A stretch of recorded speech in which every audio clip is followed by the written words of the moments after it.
Hey parents! You're listening to the Project Parenthood podcast. I'm your host, Dr. Nanika Coor, clinical psychologist and respectful parenting therapist. Each week, I'll introduce you to the same respectful parenting practices that I use to help parents repair and deepen connections with their children. You'll get tips for cultivating more parental self-compassion, more cooperation from your kids, and more joy, peace, and resilience in your relationship with them. In today's episode, I'm talking about neurodiversity and why it's important to move away from the medical model of disability that leans toward pathologizing differences rather than accepting and appreciating them. Stick around till the end to hear about ways to tune into and build accommodations for your child's unique neurodifferences. A few years ago, I started seeing families in my private practice where parents were struggling to raise kids who showed extreme avoidance behavior in the face of routine and everyday demands. As I tried to help parents support and understand their children better while reducing conflict at home, I happened upon the description of pathological demand avoidance, or PDA, which is currently thought to be a profile of autism. I've talked about PDA before in an episode called What to Do If Your Child Has an Extreme Need for Control and Autonomy. As I delve deeper into working with parents whose children meet criteria for the PDA diagnostic label, I'm learning more and more about neurodiversity and why it's so important to not only support but affirm a person's neurodiversity. So what is neurodiversity? The term neurodiversity was coined by Australian autism rights activist Judy Singer in the late 1990s. A person on the autism spectrum herself, she used the term to describe the diversity of human brains and minds and to promote the idea that neurological differences should be recognized and respected as a natural part of human diversity, rather than being pathologized or treated as deficits or dysfunctions. The concept of neurodiversity has since gained widespread recognition and has been embraced by activists fighting against societal dynamics that aren't accepting of neurodivergence. The term neurodivergence is typically used to describe people who have neurodevelopmental conditions that can affect how a person thinks, learns, and communicates.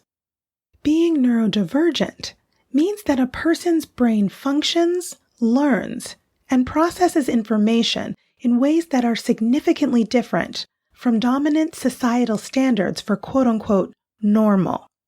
People who fall under the umbrella of neurodivergence include, but aren't limited to, those with developmental, intellectual, psychiatric, or learning disabilities, and those who have been diagnosed with attention deficit hyperactivity disorder, or ADHD, autism spectrum disorder, ASD, obsessive compulsive disorder, OCD, dyscalculia, dyslexia, dyspraxia, and Tourette's syndrome. So, why does neurodiversity need a movement? Led by autistic and other neurodivergent and disabled people, the neurodiversity movement advocates for the acceptance of neurological differences, autism, neurodivergence acceptance, equal opportunity, equitable inclusion, self-determination, autonomy, and the end of discrimination. In her guidebook, called A Parent's Introductory Guide to Neurodiversity-Aligned Therapy and Educational Practices for Autistic Children, Emily Harvey helps readers understand what fueled the birth of the neurodiversity movement by contrasting the dominant perspective in today's society, the more pathologizing medical model of disability, with the neurodiversity-affirming social model of disability. The medical model of disability and the pathology paradigm perceives that there's only one right kind of brain, a normal or neurotypical one. Brains that diverge from normal are considered abnormal and deficient, which results in disability. The person is seen as broken and in need of fixing. And fixing them means making them learn to act more neurotypical. And sure, a neurodivergent person can act more neurotypical. This is called masking. But this won't change their neurology, and it sends the message, you have to change if you want to be accepted. In contrast, the social model of disability and the neurodiversity paradigm stress the lack of acceptance of neurodivergent people and take the stance that the barriers created by society and the environment are what result in disability. Neurodivergent folks should have equal rights and access in society just the way they are without being fixed, because they're equal humans with the right to autonomy and self-determination like everyone else. If we look at neurodivergent folks through the lens of neurodiversity and the social model of disability, we can move away from deficit-focused perceptions of them as those whose developmental disorder is defined by social and communication difficulties and abnormal behaviors. We could instead see this population as having a developmental condition or disability that affects how they experience and therefore how they interact with the world around them. So what are some ways you can support your neurodivergent child? The goal of a neurodiversity-affirming parent is to raise a child who accepts themselves in a world that isn't always great at being accepting. To that end, the focus is on helping your child learn skills that will foster a positive self-identity, make their life easier, and help them live a joyful life. Fostering self-acceptance and a positive self-identity involves accepting and appreciating your child for who they are, focusing on respect, empathy, and trust, and assuming that your child is capable and competent with the right support.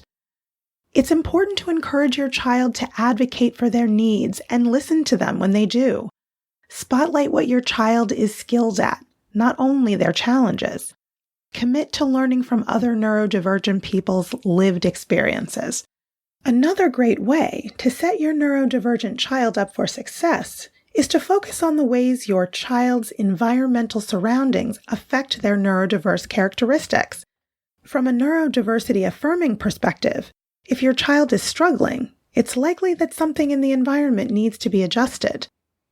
Foundations for Divergent Minds, or FDM, is a nonprofit organization that offers training and education for parents and professionals who work with autistic and neurodivergent children.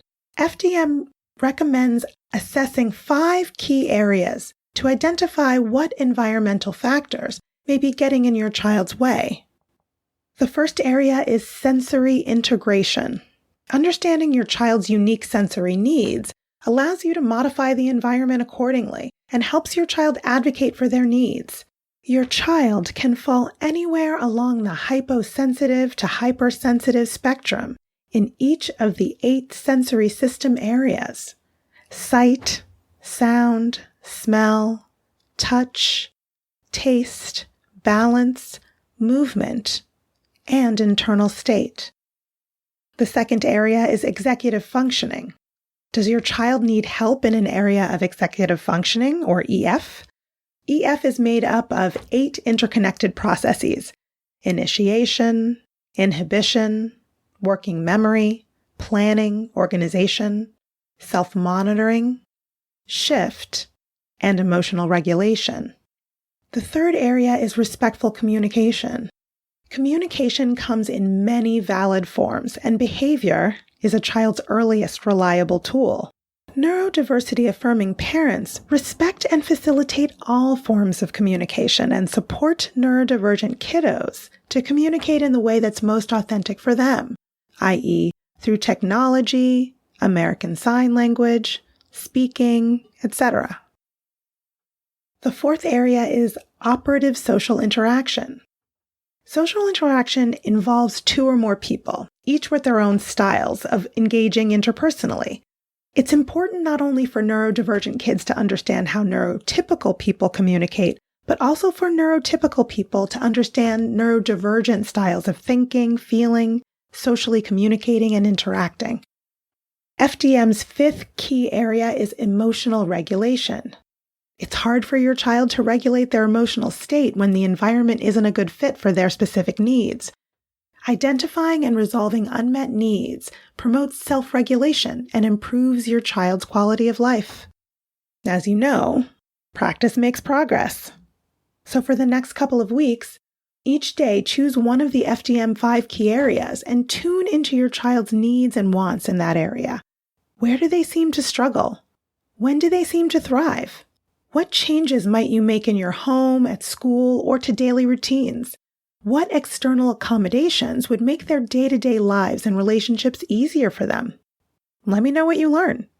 Various spheres of society are based on the assumption that there's only one normal kind of brain, and thus many systems, health and social services, education, employment, and even social relationships, have been built assuming that the only people taking part in those systems are neurotypical. As such, we've all internalized some, if not all, of the medical model of disability and pathologizing ways of viewing those challenged by disabilities. Creating a society that's accessible for neurodiverse people is beneficial for everyone, but requires self-reflection and continued learning from neurodiverse individuals.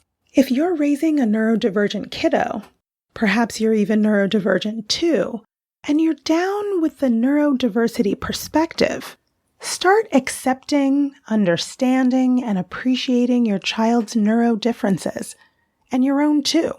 Neurodivergent folks deserve to feel inherently accepted and safe in the world, and also be able to access the things in life that bring them joy.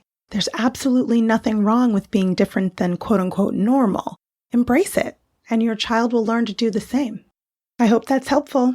You can learn more about my work with parents at www.brooklynparenttherapy.com and on Instagram at BKParents. If you have more questions about parenting neurodivergent kids or any other parenting questions or stories, leave me a message at 646-926-3243. And be sure to let me know if it's okay to use your voice on the show. Or send an email to parenthood@quickanddirtytips.com. And don't forget to subscribe to Project Parenthood on Apple Podcasts, Spotify, or wherever you listen to podcasts. Catch you next week. Project Parenthood is a Quick and Dirty Tips podcast. It's audio engineered by Dan Firebend, with script editing by Adam Cecil. Our podcast and advertising operations specialist is Morgan Christensen. Our digital operations specialist is Holly Hutchings. Our marketing and publicity assistant is Davina Tomlin. And our intern is Cameron Lacey.